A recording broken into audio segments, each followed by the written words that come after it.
RS brothers లో ఆషాఢం KG sale మళ్ళీ మొదలైంది. మరెన్నో క్రేజీ ఆఫర్స్ ఖైదీ చేయండి ఆర్ఎస్ బ్రదర్స్. ఇదేమిట్రా రావుడు, శివలింగాన్ని తీసుకొస్తానని బయలుదేరి ఆలయం దగ్గర తీసుకొచ్చావేంటి?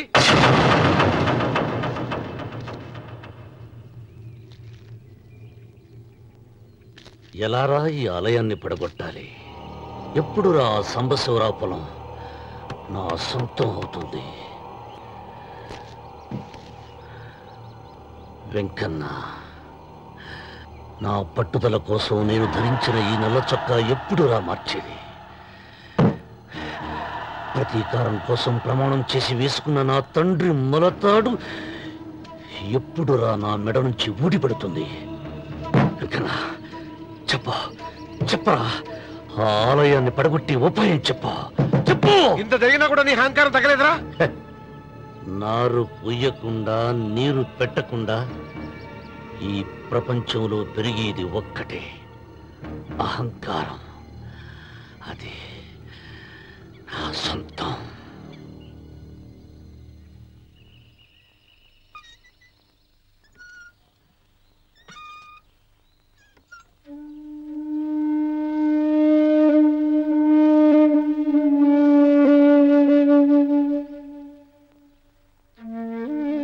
పిల్లలు వెళ్ళిపోయారు,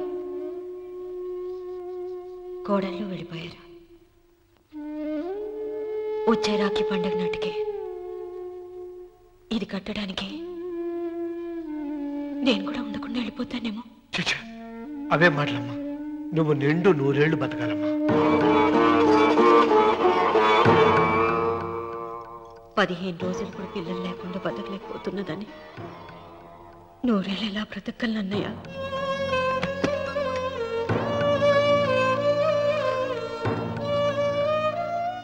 వీటి కోసమేగా మా పిల్లలు ఇద్దరిని ఇంట్లోంచి వెళ్ళగొట్టారు. నేను చనిపోయాక మా ఇద్దరు కోడలికి సమానంగా పంచిపెట్టమని చెప్పు. ఇప్పుడు ఎందుకమ్మా అదంతా? అసలే నీ ఆరోగ్యం బాగలేదు. నన్నెప్పుడూ నిండు ముత్తైదుగా చూడాలనేది ఆయన కోరిక. పోయే ముందు ఒక్కసారి నిండుగా అలంకరించుకోవాలని ఉందన్నయ్య.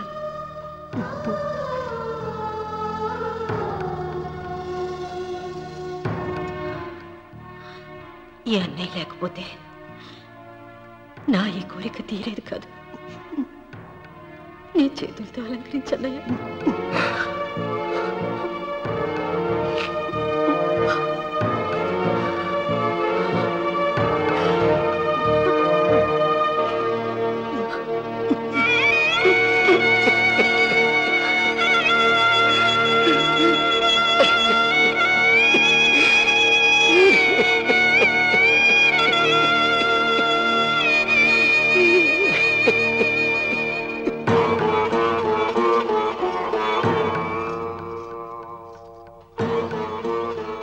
సీత, వడ్డానం పట్టట్లేదా?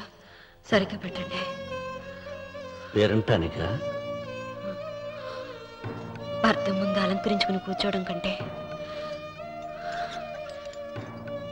ఆడదానికి వేరే పేరంటే ఉంటుంది చెప్పండి. ఏమండి, మీరు ఉత్తమ జాతి స్త్రీ రెండో కోరిక కోరదు అన్నారు. అందుకే మిమ్మల్ని అడగలేకపోయాను. కానీ చనిపోయే ముందు నీ ఆఖరి కోరిక ఏమిటి అని అడుగుతారు. నా ఆఖరి కోరిక ఆ శివలింగాన్ని తీసుకొచ్చి ఇంటి ముందు ప్రతిష్ఠించండి. సీత, పళ్ళు గట్టిగా ఉంటాయని, నాలుక మెత్తగా ఉంటుందని మనం పళ్ళకే ఎక్కువ విలువనిస్తాం. వయసు పైన పడుతుంటే ఒక్కొక్క పన్ను రాలిపోతుంది. వయసు పెరుగుతున్న కొద్దీ ఒక్కొక్క బిడ్డ దూరం అయిపోతాడు. కానీ నాలుక మాత్రం భర్తకు భార్య లాంటిది, భార్యకు భర్త లాంటిది. బ్రతికినంతకాలం తోడుగా ఉంటుంది. బిడ్డలు దూరం అయిపోయారని ఏదోదో మాట్లాడుతున్నా. సీత, నా మీద కోపం వచ్చిందా?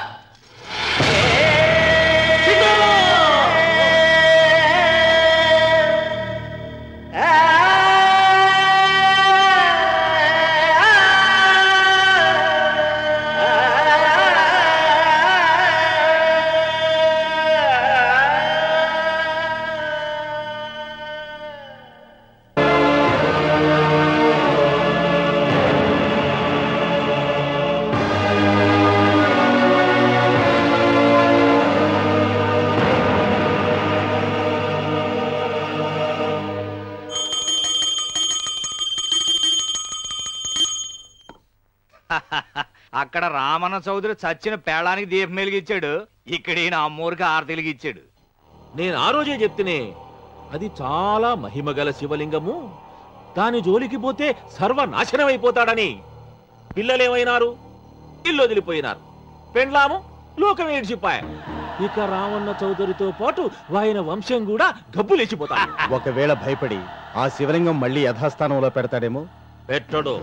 పెట్టాలని ప్రయత్నిస్తే ఎట్లా ఆపాలనో మనం చూసుకుందాం.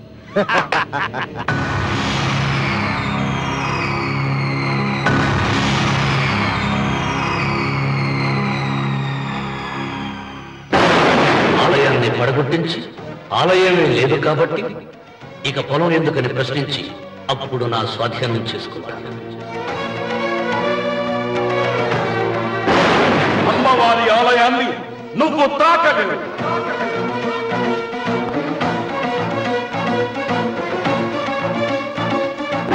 ఆ ఆలయాన్ని పడగొట్టలేదండి.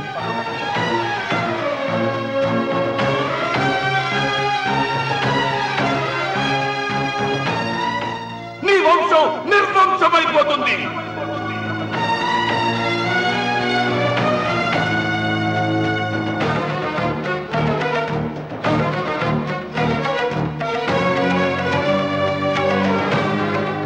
ఆ శివలింగాన్ని తీసుకొచ్చి ఇంటి ముందు ప్రతిష్ఠించండి.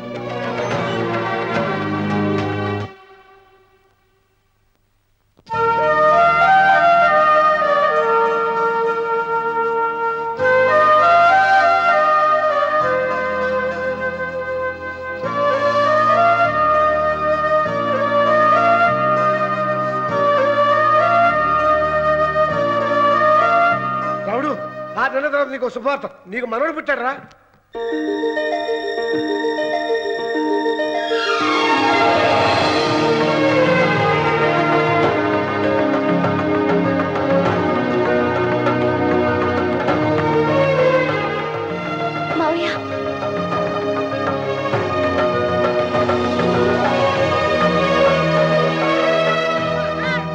నా వంశం నిర్వంశమైపోతుందని జటాధారి శపించిన ఎదిరించి నా ఇంట పుట్టిన మొదటి వంశాంకురం.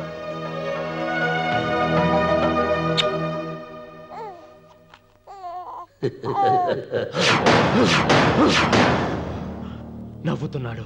ఆ రమణ నవ్వుతున్నాడు. మళ్ళీ నవ్వుతున్నాడు. వాడు నవ్వుతున్నాడు. వారసుని పుట్టాడని హాయిగా నవ్వుతున్నాడు. వాడి ముఖంలో ఆనందం కనిపిస్తే నీ జీవితంలో నిప్పులు పోసుకున్నట్టే తెలుసా? నా అనుమానం 3వ వాట కింద తను ఉంచుకున్న ఆస్తి, అంతస్తు, నగలు అన్ని అన్ని అన్ని ఆ పెట్టి రాసిస్తాడు తెలుసా? మొన్న డాక్టర్ పరీక్షించి ఏం చెప్పింది నీకు? పిల్లలు పుట్టే అవకాశం చాలా తక్కువగా ఉంది అని చెప్పలేదు? చెప్పు.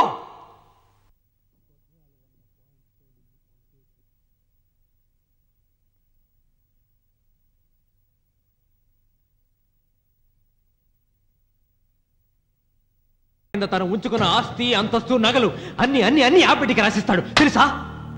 మొన్న డాక్టర్ పరీక్షించి ఏం చెప్పింది నీకు? పిల్లలు పుట్టే అవకాశం చాలా తక్కువగా ఉంది అని చెప్పలేదు? చెప్పు.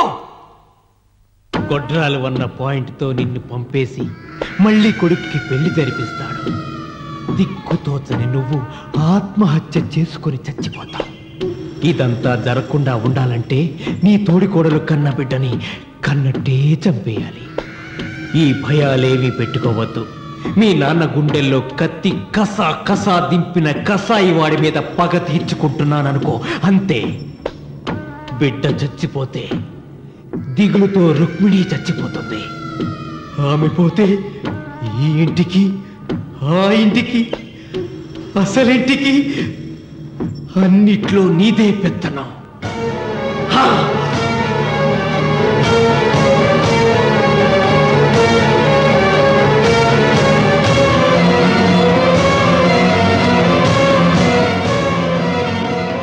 నాకు చిన్న సాయం చేయాలి, చేస్తావా? ఏంటమ్మా? బిడ్డకి పాలల్లో విషం కలపాలి. అయ్యో, నేను అర్థాన్ని కాదమ్మా.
తాగించారు? పాలు తాగించా. పాలలో విషయం కలిసింది.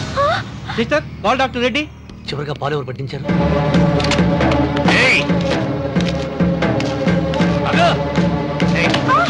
పాలలో ఏం కలిపావు? నాకేం తెలియదు బాబు. నిజం చెప్పు. చెప్పదు బాబు. మీ మరదలే డబ్బిచ్చి బాబుకు పాలలో విషం కలపమని చెప్పింది.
రామన్న, దేవుడి మీద కోపాన్ని నీ కుటుంబం మీద చూపిస్తున్నావు.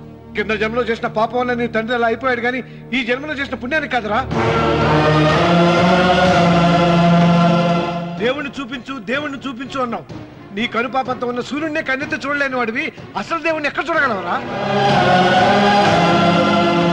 రామన్న, శాపాన్ని ఎదిరించి పుట్టాడని గర్వపడిన నీ మనవడు ఇప్పుడు చావు బతుకుల్లో ఉన్నాడు రా. గాయపడిన నీ రెండో కొడుకు ఇక్కడ చచ్చిపోతే నీ పెద్ద కొడుకుని ఉరి తీస్తారా?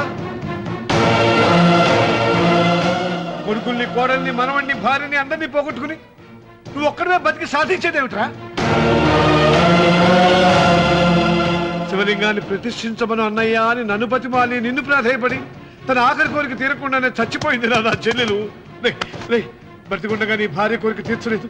కనీసం ఆవిడ ఆత్మశాంతికైనా ఆ శివలింగాన్ని తిరిగి తీసుకొచ్చి మళ్ళీ ప్రతిష్ఠించరా, ప్రతిష్ఠించు. ఆ శివలింగాన్ని తీసుకొచ్చి ఇంటి ముందు ప్రతిష్ఠించండి. నీ బిడ్డని కాపాడుకోవడానికి కొద్ది గంటలే టైం ఉంది. శివరాత్రి ఘడియలు ముగిసిపోతే నీకు పశ్చాత్తాపం మిగిలిపోతుంది తప్ప వంశం మిగలదురా. వెళ్ళు, త్వరగా వెళ్ళరా.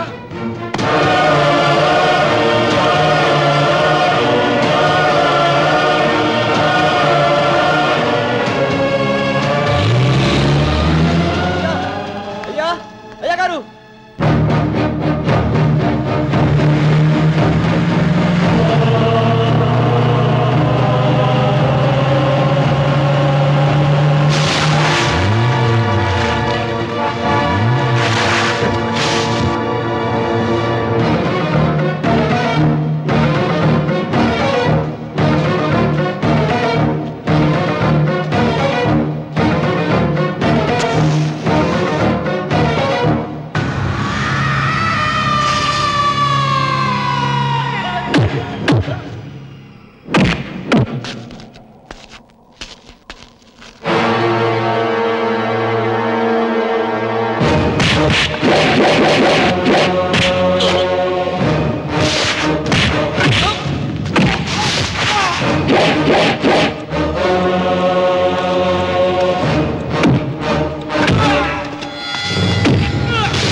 నీ వల్ల కోటి రూపాయల ఆస్తి నష్టపోయాను. నేను ఇష్టపడిన సీతను నాదానిగా చేసుకోలేకపోయాను. నిన్ను నీ వల్ల 14 ఏళ్ళు శిక్ష అనుభవించాను రా.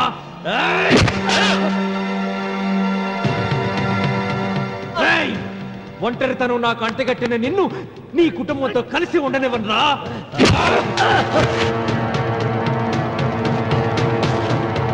నిన్ను చంపి నా పగ తీర్చుకుంటాను రా.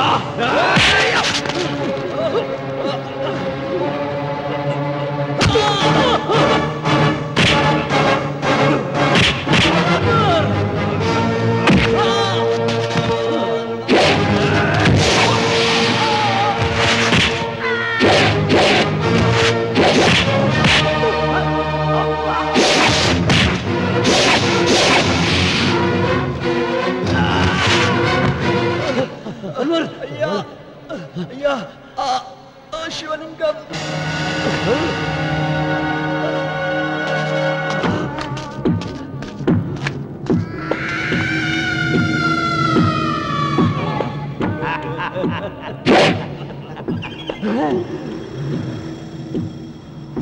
ఏయ్ రాయలసీమ రామన్న చౌదరి, ఇప్పుడు చూస్తా నిన్ను ఏ దేవుడు కాపాడతాడో.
శంకర జయతు జయతు హరమో జయతు జయతు హే శంభో శంకర నాగేంద్రహారాయ త్రిలోచనాయ భస్మాంగరాగాయ మహేశ్వరాయ నాగేంద్రహారాయ త్రిలోచనాయ భస్మాంగరాగాయ మహేశ్వరాయ నిత్యాయ శుద్ధాయ దిగంబరాయ తస్మై నకారాయ నమః శివాయ జయతు జయతు హరమో జయతు జయతు హే శంభో శంకర జయతు జయతు హరమో జయతు జయతు హే శంభో శంకర జయతు జయతు హే శంభో శంకర జయతు జయతు హరమో జయతు జయతు హే శంభో శంకర జయతు జయతు హరమో జయతు జయతు హే శంభో శంకర జయతు జయతు హరమో. రామన్న చూసావరా భగవంతుడు లీలా నీ కొడుకు కోడలు మనవడు అందరూ గండ నుంచి బయటపడ్డారు ఇక మురళికి శిక్ష పడదు నీ కుటుంబం అంతా చల్లగా ఉంటుంది సీతమ్మ ఆత్మ ఇప్పుడు శాంతిస్తుందిరా